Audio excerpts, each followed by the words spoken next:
श्री दुर्गा सप्तशती प्रथम अध्याय।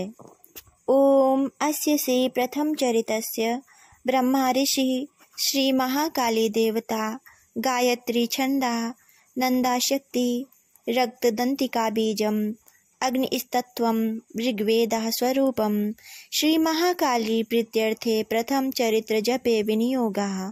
श्री महाकाली ध्यानम। महर्षि मेधा ऋषि का राजा सुरथ और समाधि को देवी की महिमा बताना। महर्षि मार्कंडेय बोले, सूर्य के पुत्र सावर्णी की उत्पत्ति की कथा विस्तार पूर्वक कहता हूँ, सुनो। सावर्णी महामाया की कृपा से जिस प्रकार मनवंतर के स्वामी हुए उसका भी हाल सुनो। पहले सरोचिस नामक राज्य था। वहाँ के राजा सुरथ अपनी प्रजा को पुत्र के समान मानते थे, तो भी कोला विध्वंसनी राजा उनके शत्रु बन गए।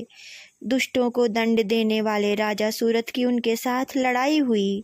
कोला विध्वंसनी के संख्या में कम होने पर भी राजा सूरथ युद्ध में उनसे हार गए।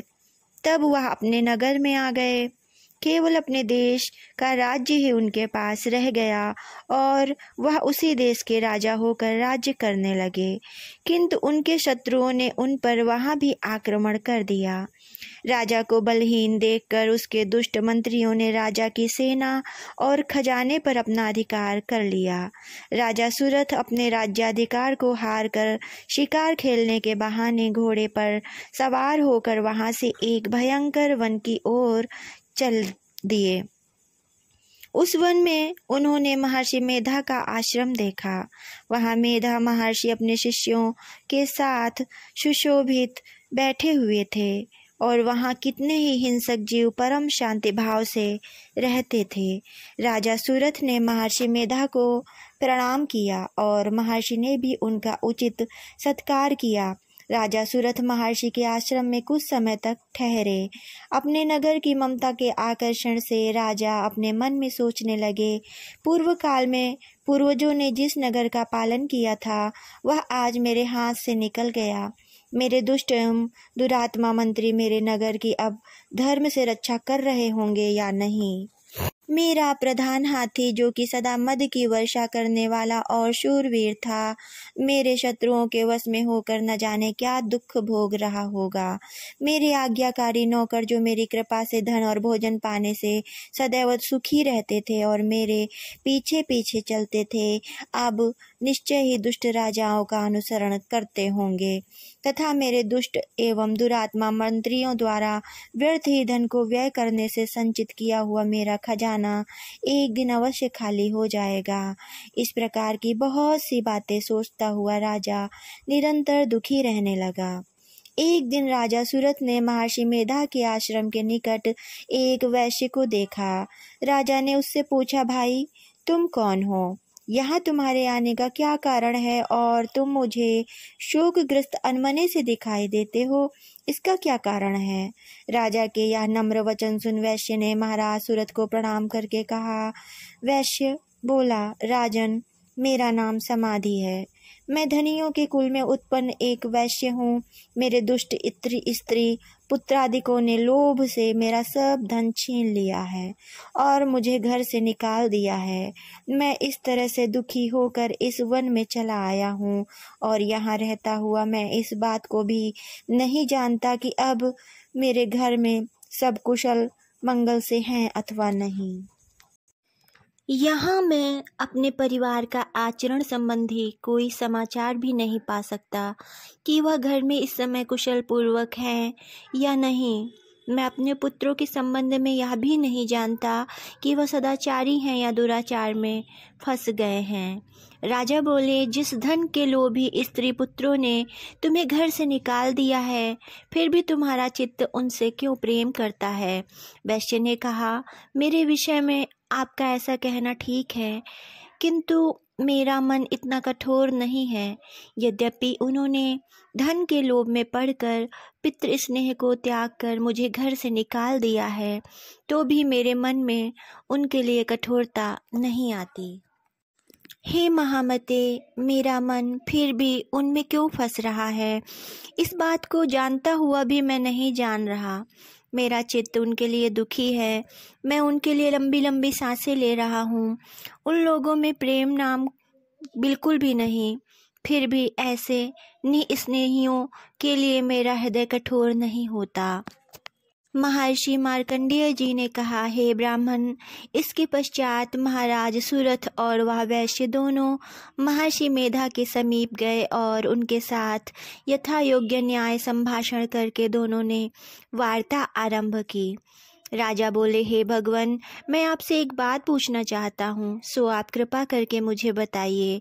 मेरा मन अधीन नहीं है, इससे मैं बहुत दुखी हूँ। राज्य धनादि की चिंता अभी तक मुझे बनी हुई है और मेरी यह ममता ज्ञानियों की तरह बढ़ती ही जा रही है। और यह समाधि नामक वैश्य भी अपने घर से अपमानित होकर आया है। इसके स्वजनों ने भी इसे त्याग दिया है। स्वजनों से त्यागा हुआ भी यह उनसे हार्दिक प्रेम रखता है। इस तरह हम दोनों ही दुखी हैं। हे महाभाग, उन लोगों के अवगुणों को देखकर भी हम दोनों के मन में उनके लिए ममताजनिक आकर्षण उत्पन्न हो रहा है। हमारे ज्ञान रहते हुए भी ऐसा क्यों है? अज्ञानी मनुष्यों की तरह हम दोनों में यह मूर्खता क्यों है? महर्षि मेधा ने कहा, विषम मार्ग का ज्ञान सब जंतुओं को है। सबके लिए विषय पृथक पृथक होते हैं। कुछ प्राणी दिन में नहीं देखते और कुछ रात को, परंतु कई जीव ऐसे हैं जो दिन तथा रात दोनों में देख सकते हैं। यह सत्य है कि मनुष्यों में ज्ञान अधिक होता है, किंतु केवल मनुष्य ही ज्ञानी नहीं होते, बल्कि पशु पक्षी आदि भी ज्ञान रखते हैं।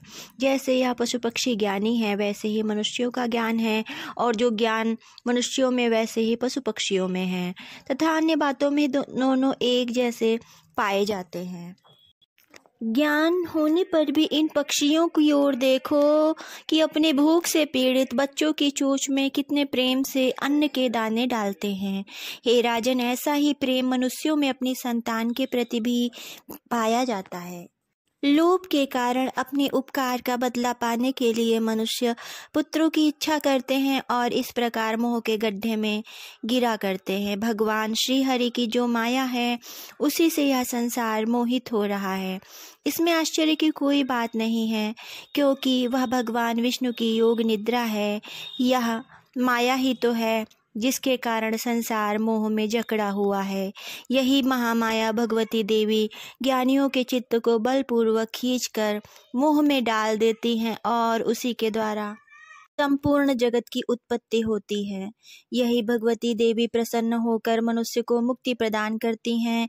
यही संसार के बंधन का कारण है तथा संपूर्ण ईश्वरों की भी स्वामिनी है। महाराज सुरथ ने पूछा, भगवान, वह देवी कौन सी है जिसको आप महामाया कहते हैं?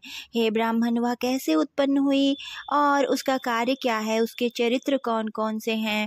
प्रभो, उसका जैसा प्रभाव हो, जैसा स्वरूप हो, वह सब ही कृपा कर मुझसे कहिए, मैं आपसे सुनना चाहता हूँ। महर्षि मेधा बोले, राजन, वह देवी तो नित्य स्वरूपा है। उसके द्वारा यह संसार रचा गया है। तब भी उसकी उत्पत्ति अनेक प्रकार से होती है। वह सब आप मुझसे सुनो। वह देवताओं का कार्य सिद्ध करने के लिए प्रकट होती हैं। उस समय वह उत्पन्न हुई कहलाती हैं। संसार को जलमय करके जब भगवान विष्णु योग निद्रा का आश्रय लेकर शेष सैया पर सो रहे थे, तब मधुकैटभ नाम के दो असुर उनके कानों के मैल से प्रकट हुए और वह श्री ब्रह्मा जी को मारने के लिए तैयार हो गए। श्री ब्रह्मा जी ने जब उन दोनों को अपनी ओर आते देखा और यह भी देखा कि भगवान विष्णु योग निद्रा का आश्रय लेकर सो रहे हैं, तो वह उस समय श्री भगवान को जगाने के लिए उनके नेत्रों में निवास करने वाली योग निद्रा की स्तुति करने लगे। श्री ब्रह्मा जी ने कहा, हे देवी, तुम ही स्वाधा, तुम ही स्वधा, तुम ही वशटकार हो। स्वर भी तुम्हारा ही स्वरूप है। तुम ही जीवन देने वाली सुधा हो। नित्य अक्षर प्रणव में अकार, उकार, मकार, इन तीनों में मात्राओं के रूप में तुम ही स्थित हो।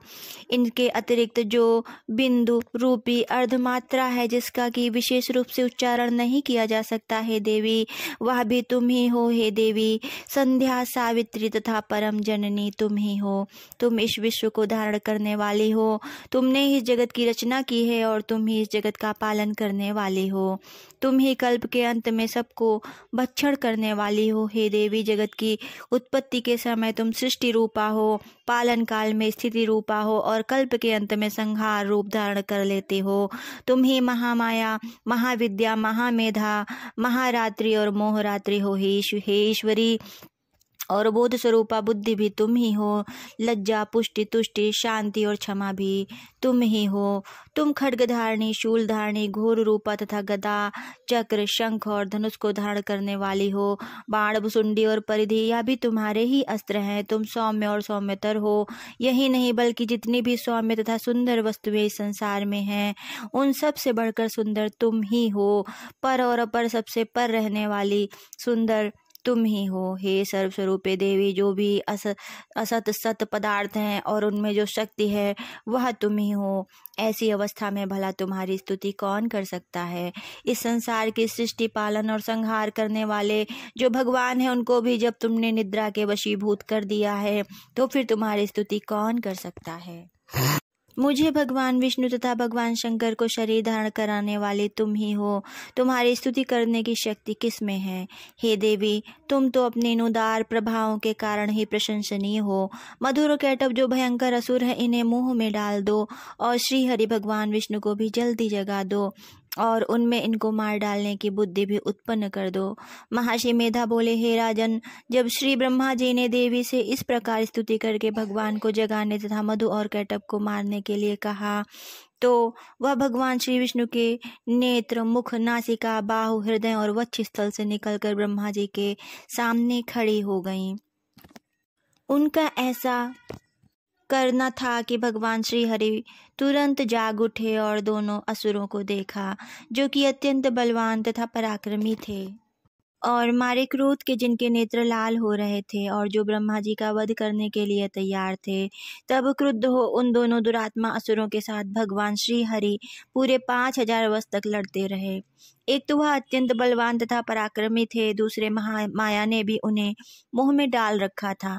अतः वह श्री भगवान से कहने लगे, हम दोनों तुम्हारी वीरता से अत्यंत प्रसन्न हैं, तुम हमसे कोई वर मांगो। भगवान ने कहा, यदि तुम मुझ पर प्रसन्न हो तो तुम मेरे हाथों से मारे जाओ, बस इतना सा ही वर मैं तुमसे मांगता हूँ। यहाँ दूसरे वर से क्या प्रयोजन है। महर्षि मेधा बोले, इस तरह से जब वह धोखे में आ गए और अपने चारों ओर जल ही जल देखा, तो भगवान श्री हरि से कहने लगे, जहाँ पर जल ना हो, सूखी जमीन हो, उसी जगह हमारा वध कीजिए। महर्षि मेधा कहते हैं, तथास्तु कहकर भगवान श्री हरि ने उन दोनों को अपनी जंघा पर लिटाकर उनके सिर को अपने चक्र सुदर्शन से काट डाला। इस तरह से यह देवी श्री ब्रह्मा जी की स्तुति करने पर प्रकट हुई थी। अब तुमसे उनके प्रभाव का वर्णन करता हूँ, सो सुनो। श्री मार्कंडेय पुराणे सावर्णिके मनवंतरे श्री देवी महात्म्ये मधुकैटभ वधो नाम प्रथमोऽध्यायः सम्पूर्णम्।